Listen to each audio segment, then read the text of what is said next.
اعوذ باللہ من الشیطان الرجیم، بسم اللہ الرحمن الرحیم۔ شیطان سے بچنے کا وظیفہ۔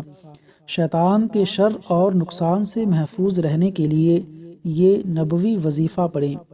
اعوذ باللہ السمیع العلیم، اعوذ باللہ السمیع العلیم من الشیطان الرجیم، من ہمزہ ونفخہ ونفثہ، من ہمزہ ونفخہ ونفثہ، من ہمزہ ونفخہ ونفثہ۔ ترجمہ: میں سننے والے اور جاننے والے اللہ کی پناہ مانگتا ہوں شیطان مردود سے، اس کے تکبر، تغزل اور جنون سے۔